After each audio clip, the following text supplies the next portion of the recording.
császári család. Szépen mindjárt bevonulnak a srácok.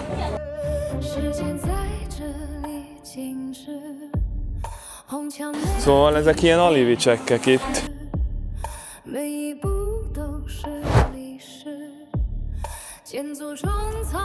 Oké, thank you, Shenche, Shenche.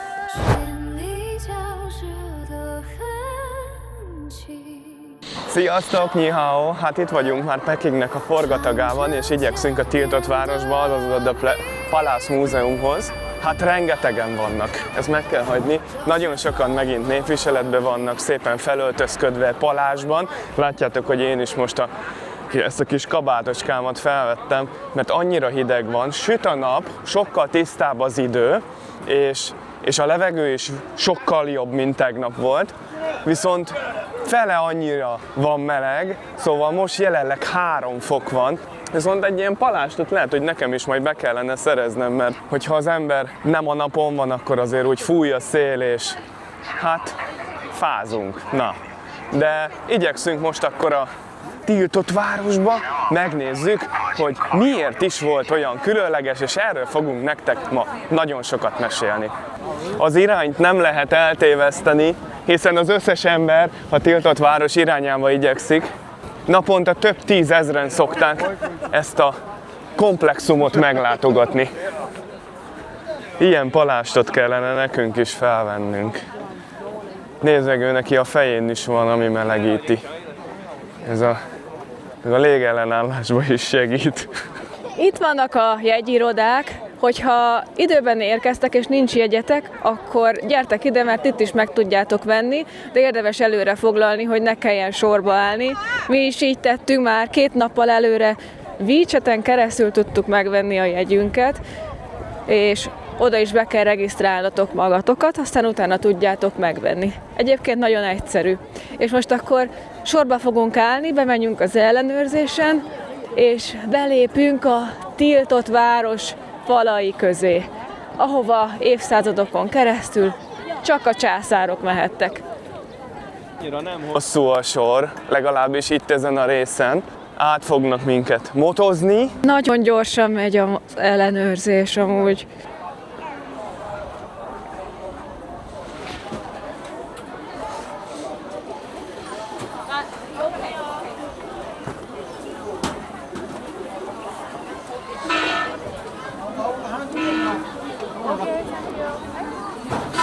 Okay. Thank you. Akkor most leolvassák az útlevelünket.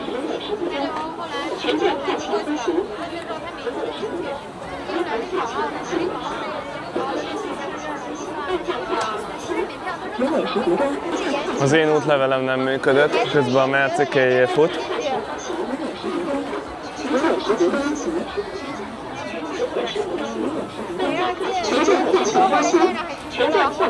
A Mercinek elfogadta. Csak én vagyok ilyen izé. Oké. Sence.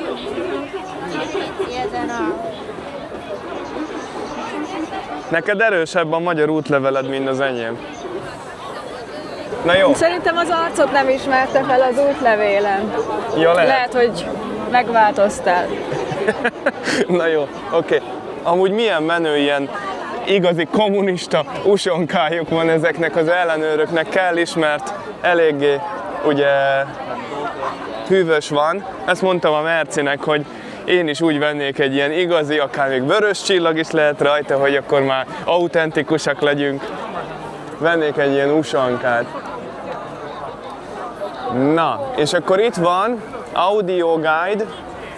Itt vannak, hogy milyen nyelveken lehet kérni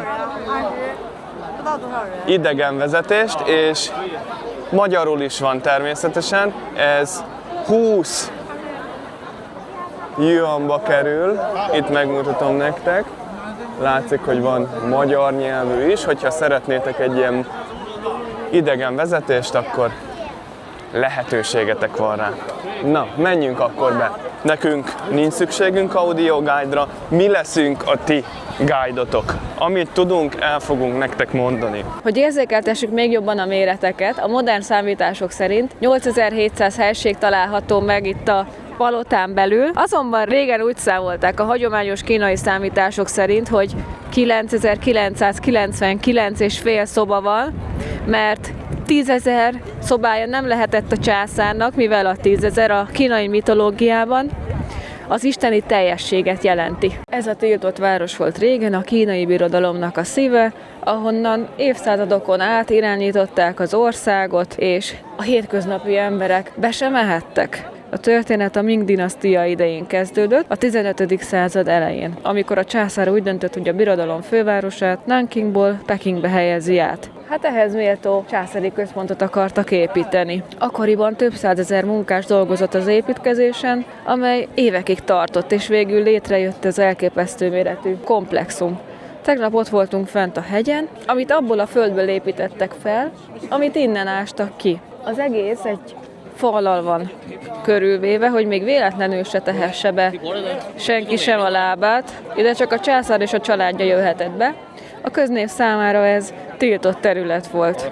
Közel 500 éven át szolgált a kínai uralkodók rezidenciájaként, és először a Ming császárok uralkodtak innen, majd a 17. század közepén a Qing dinasztia vette át a hatalmat. Akkor jött el a fordulópont, amikor 1912-ben véget ért a császári rendszer, és az utolsó uralkodó lemondott a trónról. Akkor abban a pillanatban zárult le ez a több ezer éves korszak. A palotának a nagy részét amúgy fából készítették, mégpedig nammu fából, ami akkoriban, és hát manapság is luxusnak számít, nagyon ritka és ellenálló. És ahogy itt a palotánál, ugye Kínában is mindennek jelentősége van, minden egyes apró részletnek, a színeknek.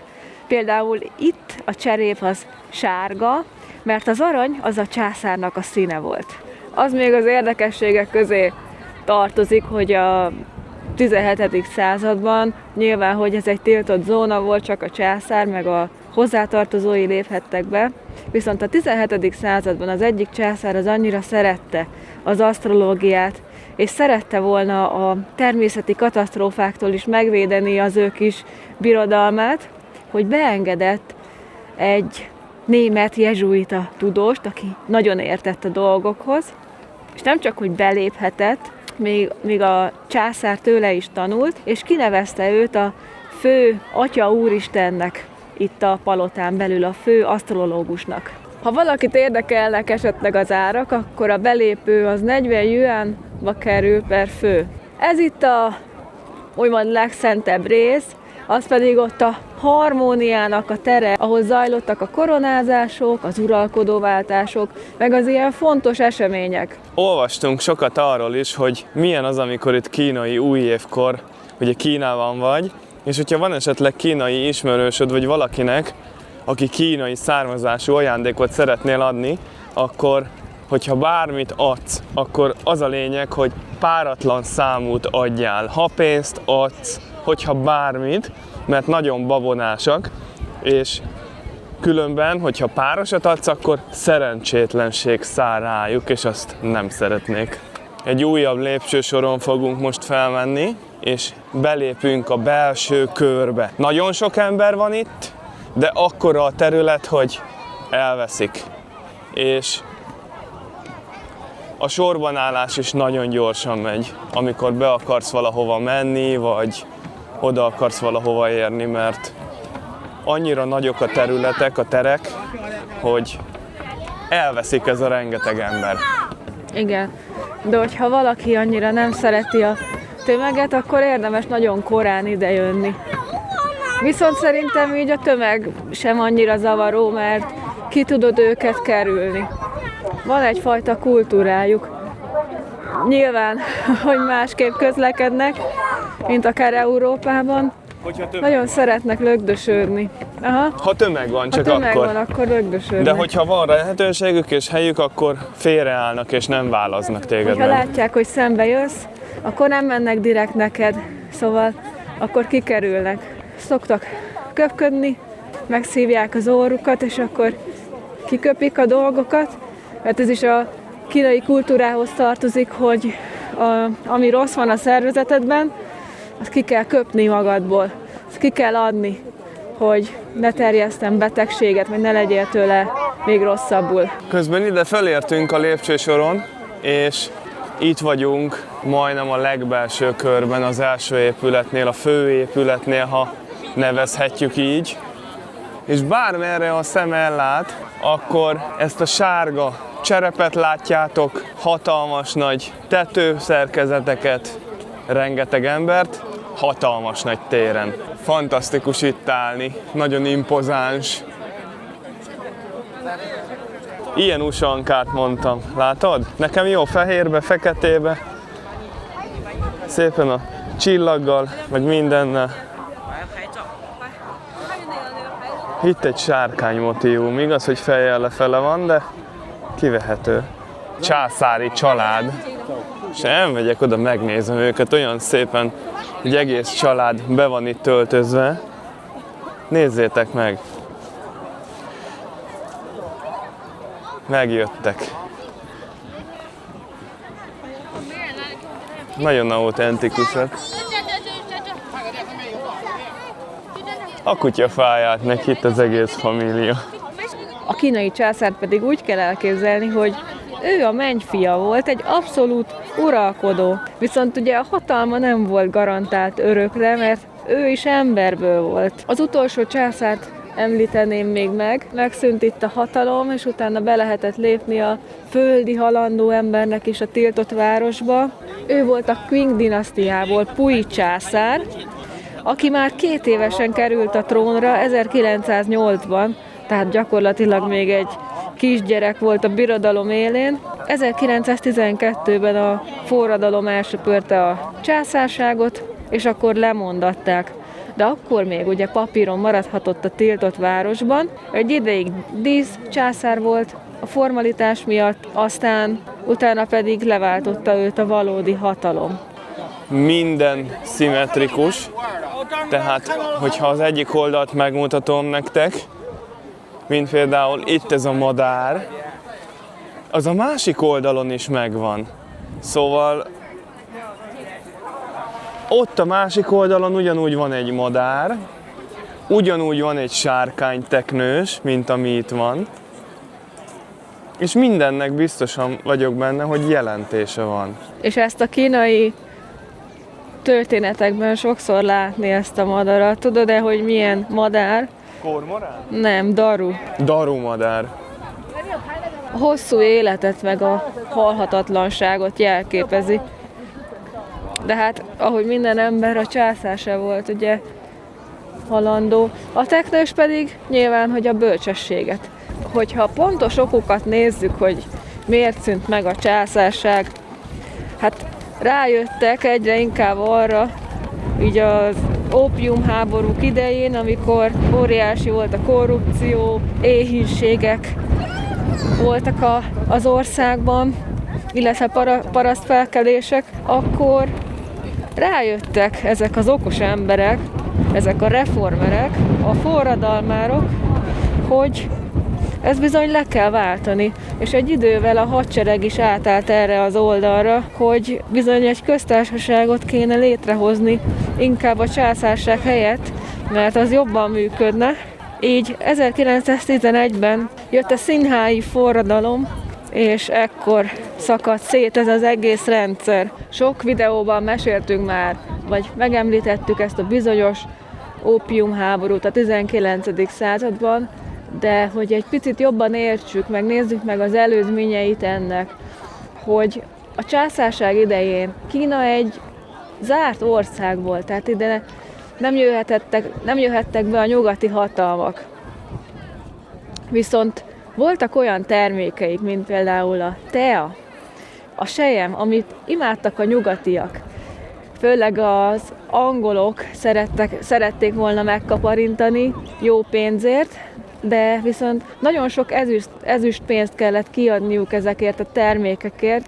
Kínának nem volt semmire sem szüksége, meg volt nekik itt mindenük. Aztán utána gondolkoztak, hogy mi legyen, hogy legyen, és elkezdtek Indiából ópiumot csempészni, és erre a kínaiak ráfügtek.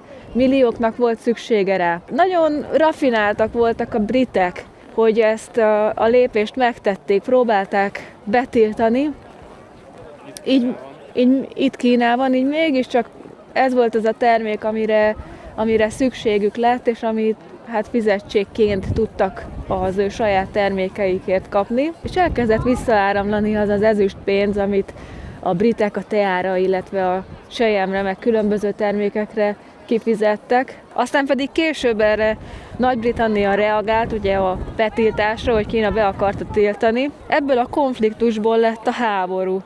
A modern brit haditechnika az elavult kínai haderővel harcolt, és természetesen Kína vereséget szenvedett, így kikötőket kellett megnyitnia, és Hongkong is brit kézre került. És most ezen a ponton nyert értelmet az, amiről végig beszéltünk apránként a videókban, miért voltak ott például Shanghaiban ezek a nyugati épületek? Hát pontosan ezért, mert ebben a pillanatban a 19. század végén sikerült bejutniuk az országba. Can I have two of you a picture? Okay.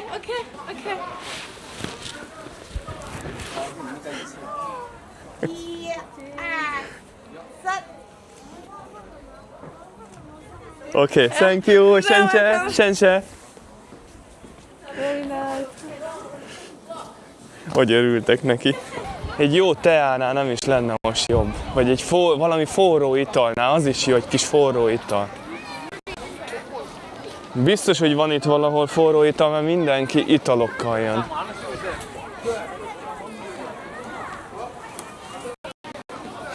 De jó lenne, tudnék kínaiul. Ja nem, ez ilyen ékszerüzlet.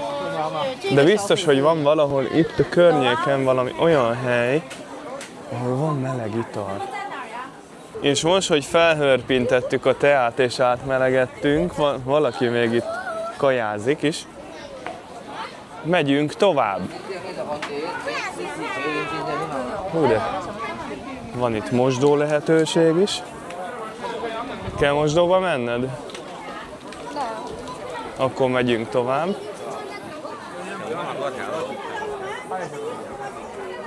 Itt ilyen jádakövek vannak. Jádakő kiállítás van.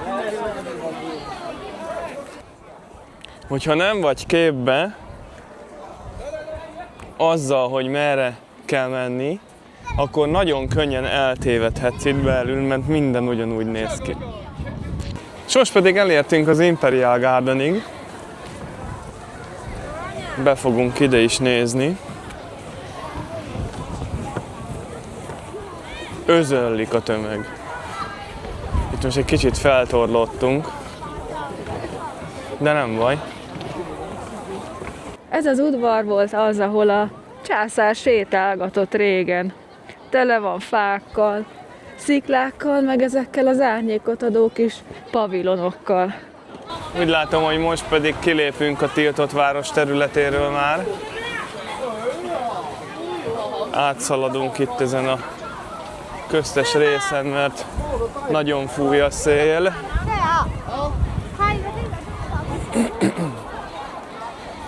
Ha útközben vagytok és bőröndel érkeztek, akkor, mint látjátok, lehetőségetek van, akár csoportosan, akár egyénileg a bőröndöt is itt hagyni. És most pedig elhagyjuk a tiltott várost. Kijöttünk a palotából, és pontosan oda érkeztünk ki, ahol tegnap voltunk, mert oda mentünk fel, úgyhogy ha azt nem láttátok, akkor nézzétek meg azt a múltkori videónkat. Felszálltunk a 128-as buszra, hogyha már itt vagyunk a kilátó és a tiltott város között, akkor pont itt voltunk a busz megállónál, és elmegyünk a Láma templomhoz, és most azt fogjuk megnézni. Egy picit jól is esik így a meleg buszra felszállni, és leülni. 2 yuan per főbe kerül az utazás. Roppantó fúj a szembeszél. Igyekszünk a Láma templom irányába. Ilyen kajázó helyek vannak itt, ahol finom húsikák lógnak. Ez megint egy másik arca Pekingnek, ez a rész.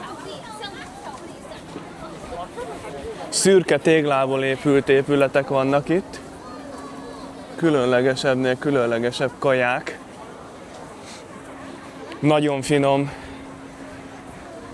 faszén illatot érzek, ezt a faszenes füst illatát.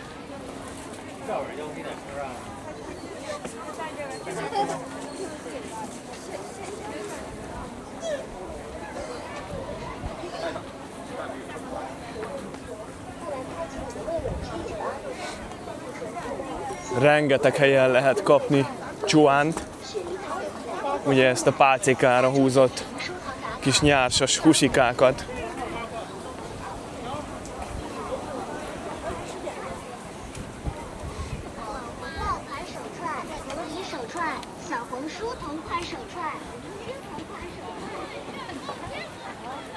És itt nyer igazán értelmet az a szó, hogy hutong, ugye ezek a kis picike kis sikátorok, hiszen ez a rész, ez konkrétan azokból áll. Itt a kis szürke épületek között, a szürke téglával kirakott épületek között kis sikátorok vannak, jobbnál jobb éttermek.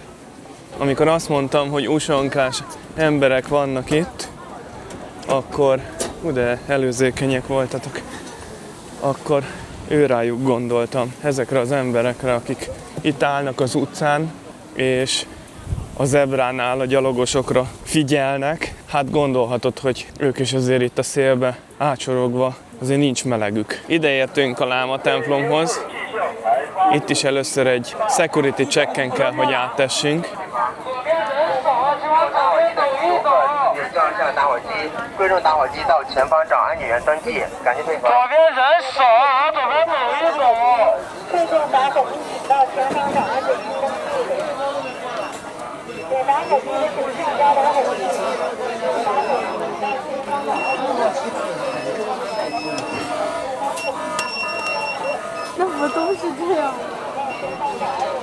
Látjátok?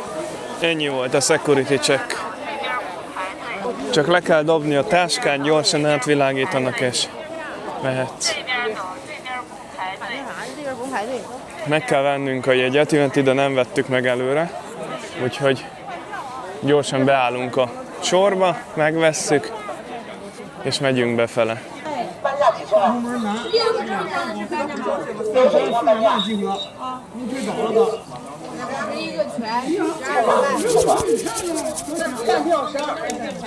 Csencse! 25 yuanba kerül per fő a felnőtt belépő ide a Láma templomba. Nagyon gyorsan ment a jegyvásárlás, körülbelül 3 perc bekerült a biztonságitól, ugye ott a sorban állásig, és ha megyünk is befele. Rengeteg kínai jár ide imádkozni, hiszen ez egy működő templom. Lehet venni füstölőket. Imádkozhatsz az istenekhez, jó szerencséért, vagy bármiért, amit Ingyen van a füstölő. Okay. Csencse! Szerinted mihez hasonlít amúgy az illata? Ebben a buddhista templomokban általában szantáfát szoktak használni, és szerintem ez az. Ilyen jellegzetes illata van. Nagyon finom. Tényleg annyira jó. És akkor most meggyújtjuk, és kívánunk valamit. Templomról annyit, hogy ez még a Qing dinasztia idején császári rezidencia volt, és akkor utána alakult át buddhista templommá. Egy körülbelül 20 méteres buddha szobor található bent. Én már innen látom, mindjárt közelebb megyünk, meggyújtjuk a kis füstölőinket, és akkor utána pedig megnézzük a buddha szobrot. És amúgy ez egy tibeti stílusú buddhista templom, ami nagyon különleges, mert hát Pekingben vagyunk, és igazából azt a tibeti típusú vallást nem így gyakorolják, hanem a Himalája környékén. És ezt onnan is meg lehet állapítani, hogy ezek a fajta templomok, ezek sokkal díszesebbek, és több zászló is van kitéve, ezek a tibeti zászlók. Nem működnek a füstölők, úgyhogy csak ide elé le kell, hogy tegyük. Ide is letesszük, megint jó egészségért imádkozunk.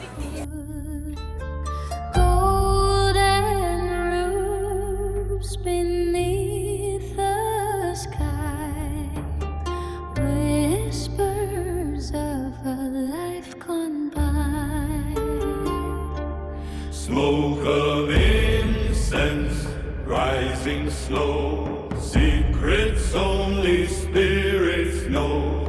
Once a throne, now prayers remain. Time has washed away the rain. Hear the chants deep and low through the Ott volt egy szerzetes, ott ment. Itt van bent a fő attrakció. Most, hogy kijöttünk a Láma templom területéről, már ilyen kis hutongokba közlekedünk, ezek ilyen kis sikátorok.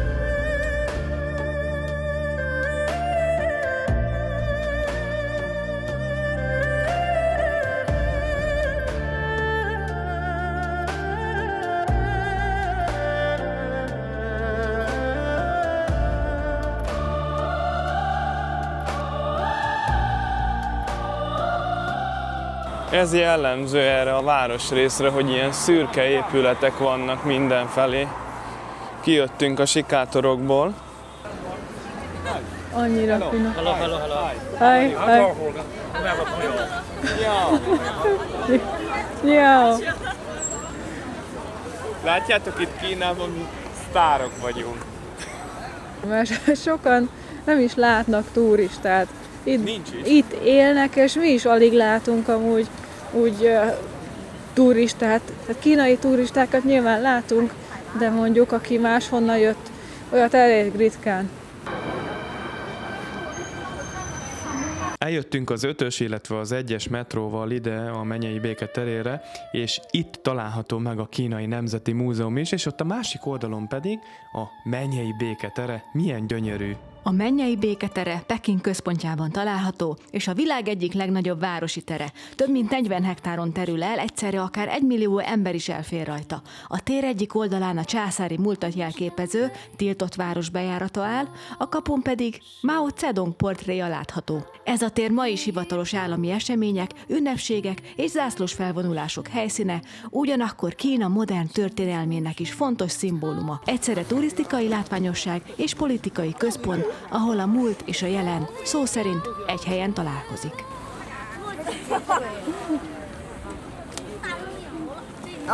Oké.